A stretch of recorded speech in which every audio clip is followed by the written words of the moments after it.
Hey guys, welcome back to another doll customizing video. My name is Faith, and in today's video I will be showing you how I made a Ladybug inspired doll ready for the spring season. This doll is actually part of a collaboration with some fellow doll artists from Instagram. In this collaboration I was joined with Ashley's Dollies, Crafty Lamb, Fantasy Finder, Good Girl RC, Haddison Creation, Haley Illustration, Leo's Dolls, Miss Cerise Dolls, My Lovely Dolls, Octopush, and Rag Dollsies. I will be linking their Instagram accounts in the description box below, so I highly recommend you go and check out these wonderful doll artists. A big thank you to all of these doll artists for letting me join in their spring collab, and with that said, let's go ahead and get started. With springtime comes spring cleaning, so I decided to recycle this doll repaint that I made a while ago. This doll was completed on May 30th, 2018, but since my skills have improved, I'm not really quite satisfied with how this doll turned out. So I started by removing her outfit and the wig that I made, which turned out really bad, but I was still learning at the time, so give me a break. And of course I start by using my 100% pure acetone and a few Q-tips to wipe off her face paint. I also use acetone to remove the purple and blue paint that is on her head because I will be giving her a different color. I removed the paint because it was kind of sticky and I didn't want it to prevent the new paint from applying correctly. I decided to reroot this doll using some hair from dollyhair.com. It's in the shade Black Magic in the length medium. But before I start rerooting, I go ahead and use some black acrylic paint to repaint her head to prevent any of her skin tone to peek through during the reroot. And because this is such a dark color, I was able to skip a few hair plugs because they weren't really needed. So I ended up with actually a lot of extra hair that I didn't end up using in the reroot, but it's still okay because as you can see I did go thoroughly around the head and in the hairline, so there isn't any skin showing, so I'm pretty happy with it. Moving on to her outfit, this is a sketch I drew out and it was pretty simple. It was a black dress with a red and black polka dotted mesh layer on top. The idea behind this was that a ladybug's wings cover its body, which is kind of how the lace covers the black dress, so I decided to use the black dress as the black ladybug's body and the red and black polka dotted lace as the ladybug's wings. I wanted the black dress to fit a little bit more closely to the doll's body, so I made a new pattern using this Monster High dress. I cut out the pattern pieces using some black cotton fabric from an old t-shirt. Then I connect the pattern pieces by the shoulders and hem the sleeves before going down the two sides to finish off the dress. The style of dress I'm creating resembles a batwing dress, so I looked at some reference pictures of that before creating this pattern piece for the batwing portion. This shape kind of resembles a guitar pick, so the top rounded part is actually going to be the front part of the dress and the pointed part will be in the back, and for this I used some red mesh. After I cut out the pattern piece with the red mesh, I go ahead and add some black polka dots using black acrylic paint. I was debating whether using the mesh or some silk, but I figured that the silk is a little bit more thicker than the mesh, so it might hold the paint too much and become stiff, so I ended up going with this red mesh. After painting all the polka dots, I remove it from the plastic cover and I ended up blowing air through the holes in order to pop the paint that was stuck in between the mesh, so that is what I'm showing you here. But I did have to redo this because the first one I let it dry too much and the paint ended up sticking in between the holes. So this one is much nicer and I went with this piece. I will be adding a trim around the top of the dress so I don't worry about any of the raw edges showing. So here I'm showing you kind of how I placed the red mesh onto the black dress. I used the black dress pattern to create that second pattern piece, so this should fit well, and as you can see it fits all the way to the bottom part of the black dress and it just kind of goes around the whole neckline. To finish off this dress I used some red metallic embroidery thread that I found at Michael's to add trim to the top of the dress. The thread itself wasn't thick enough to cover all the raw edges around the neckline, so I ended up braiding a few pieces together. I also tried making her a belt for this dress, but because of the way the dress was made, it didn't really fit right, so I ended up using it for something else that I will show you in a bit, and I ended up making her some stockings with the same technique. These are the same pair of shoes that the doll was wearing when I first customized her, so I decided to stick with these, and I simply removed the paint using some acetone and repainted them using black acrylic paint. Not sure how tight these shoes were originally, but after I removed the paint using acetone, I feel like the acetone might have shrunk them because they were pretty tight when I tried putting them on the doll. After I tried the dress on the doll, I thought the dress looked very vintage looking, so I decided to go with that and make her a pillbox hat. I used some red cotton fabric to make the main structure of this hat, and I used the same mesh and technique for this portion. I used a ladybug charm for decoration, and the red pin is to pin it onto her head and make sure that it doesn't move. Finally, moving on to her face up, I used my brown Derwent watercolor pencil to draw in her top eyeliner. And since one of her main colors is red, I decided to give her a red lip. I'm starting to wonder if my red watercolor pencil isn't as red as I think it is, and maybe it's more of an orange color. So if you guys have any suggestions for red pencils, leave them in the comments below. I blush her forehead, cheeks, and nose, and I tried to make sure that the blush on her cheeks was more on the center part and I didn't extend it up her cheekbone. Then I use a white watercolor pencil to finish filling in the rest of her eye, leaving a space in the center part for the waterline and making sure that the white part isn't going to be too big since I will be adding the waterline around it. Then I tried using some brown pastels to place her eyebrows down, but I didn't end up doing them evenly, so it was kind of unnecessary in the end.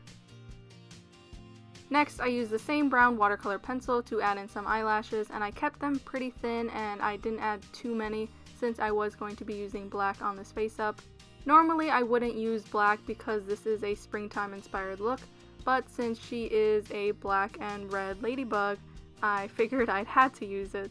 I also used this pencil to roughly sketch in the eyebrow.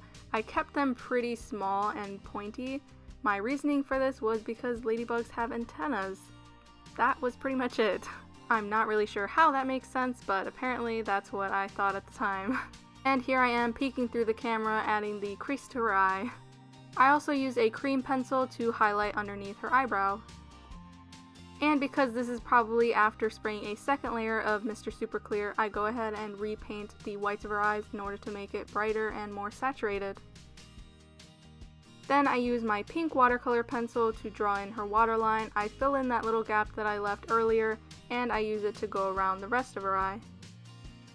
And I go over her lips one more time using that red pencil to make sure that those are also saturated. Before spraying another layer of MSC, I go ahead and add black to her eyeliner and the ends of her eyebrows. I always use black towards the end of a layer of MSC because I want to make sure that the light colors don't pick up the black pigment when I am drawing them. So I do that because I have had experiences in the past where I do the black eyeliner and when I go in to fill the whites of her eyes again, the white picks up some of the pigment from the black and it creates streaks across it, and it's a really bad thing to happen. So make sure to learn from my bad experiences and do not let this happen to you. Then I go ahead and finish the other side before spraying on another layer of MSC. I was debating whether or not to make the colored part of her eyes red, but I thought that might look a little bit vampire-ish, so I decided to use the red on her eyeshadow. I used a red pencil to make sure that it was saturated around her eye, and then I used a red pastel later to smoke it out. And in order to give her that springtime sun-kissed look, I go ahead and use my pastels again to make sure that the pastels are visible, and I use some gold Pearl-Ex powder to highlight around her forehead and around the bottom part of her cheeks. Now I use my black pencil to draw in the bottom part of her eyelashes, and I did this very carefully. I made sure that the black was very sharp because I didn't want her bottom lashes to feel heavy, but I feel like my technique on eyelashes always make the dolls look heavy, so I'm not really sure why I do this. To draw in her eyelashes, I follow a technique that I've just kind of decided to use, which is basically drawing them in as triangles. And as I was drawing these in, my hands were shaking so much. I normally don't drink coffee, but I decided to have a cold brew today. So my fingers were so shaky, it was so bad.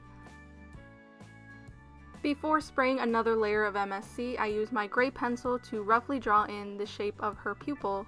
I usually do this after I repaint the whites of her eyes because this makes sure that the gray doesn't show up as strongly as it would after a fresh layer of MSC.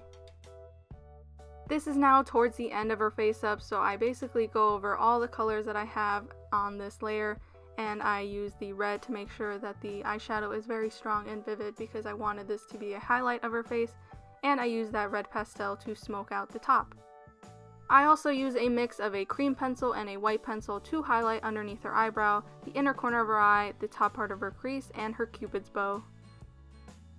Now I go over that original rough outline that I had using the gray watercolor pencil again and make sure that the shapes are pretty even on both sides. Then I use it to kind of highlight where the highlights will be, and I use it to fill in the center part of her pupil. I also use it on the top part of her eye, and I use blue to fill in the rest of the colored part of her iris. I add some more highlights to the top of her bottom lashes, and I use it to highlight the bottom center part of her eyes. After this, I spray another layer of MSC and I go over the same colors that I had already placed. As you can see, the right side just looks so much more vivid and saturated, so I go ahead and do this on the other side of the face. I kind of left the lips towards the end of this face up because I'm still not really satisfied with how I do lips on dolls. So as you can see, I just kind of use my brown watercolor pencil to add the creases and extend her lips out to the sides, and I added some highlights using a pink pencil. After spraying a final layer of MSC, I go ahead and take her out of her wrap and take out the pins from her hairline. The original plan for her hair was to curl it using some straws and bobby pins, but because her hair was semi-short and it was very layered, I'll show you right now that there's kind of distinct layers. I thought the curls wouldn't look proper, they would look a little bit jagged, I guess is the term I'm trying to use. So I ended up using some metallic thread that I used earlier, that's the embroidery thread, to reroute into her hairline. Before I added the embroidery thread, I went ahead and used some hot water to make sure that her hair laid flat, so that is why she is covered up right now. Before I finally get her dressed up in all of her clothes and accessories, I use some Liquitex high gloss varnish to add gloss to her waterline lips and to her red repainted nails, and I use it to also cover her black shoes. Since this is the last part of her customization, I go ahead and dress her up and take final photos to show you right now.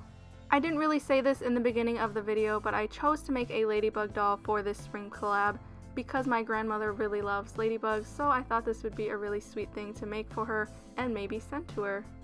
Most of my dolls tend to have a lot of different colors, so this is kind of the first doll where she is distinctly two colors, black and red, but I really like it because it really makes her stand out as a ladybug. This is now the end of the video, guys. Thank you guys so much for watching and sticking with me through this customizing video. If you guys want to see more springtime inspired dolls, don't forget to check out all those other doll artists. They will be linked in the description box below. If you guys liked this video, make sure to leave a like and let me know what you guys thought of this Ladybug doll in the comments below. Don't forget to subscribe to my YouTube channel. Thank you guys so much for watching, and I'll see you in another doll customizing video.